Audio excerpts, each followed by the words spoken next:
Good morning, Parkview biology students. I'm Miss Michael, and I'll be working with Miss Potter today in our enzyme lab. Our essential question is, what factors affect enzyme action?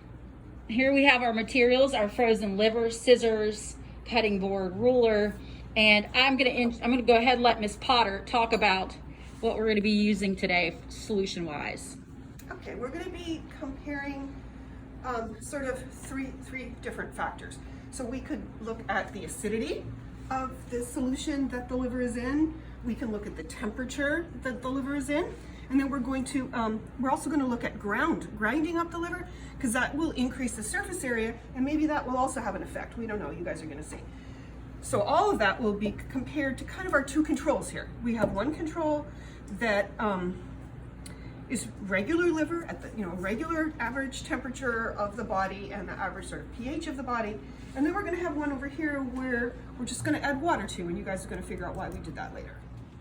So the first step we need to do is to cut liver into equal chunks. Each part must be equal.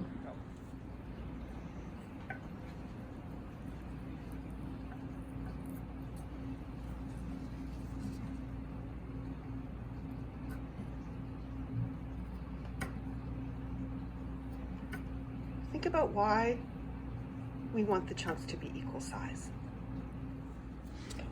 So in the liver, there's an enzyme called catalase, and catalase is able to break down hydrogen peroxide, H2O2, into water and oxygen. Now think about it. How are you going to know this reaction is happening? How are you going to know how much action or activity there is? Think about this equation.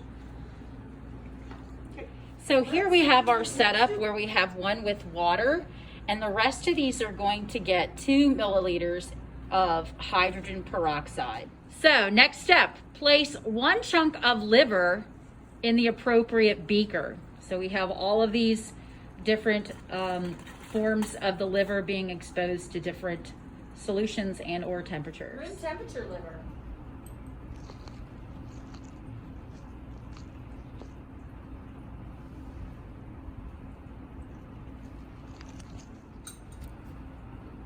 Tell me when. Cold liver. Pretty frozen. There, Miss Potter. Okay. Boiled. This is interesting. Boiled liver.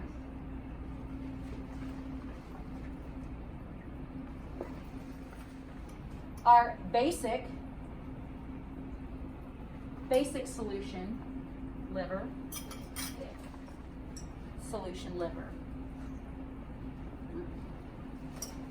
Next step, add 2 milliliters of hydrogen peroxide to each beaker except for the control. So in your data table, you're going to rate the reaction.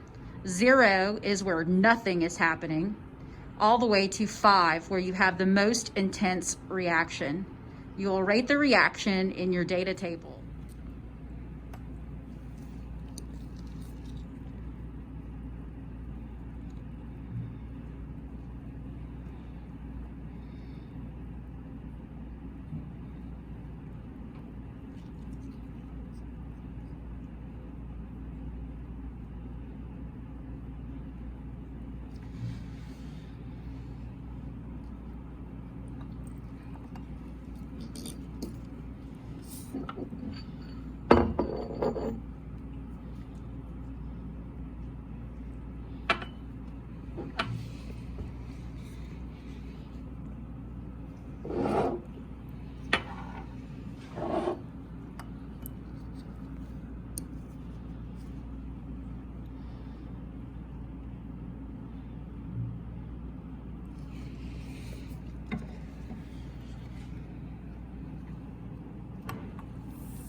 Our control has just water.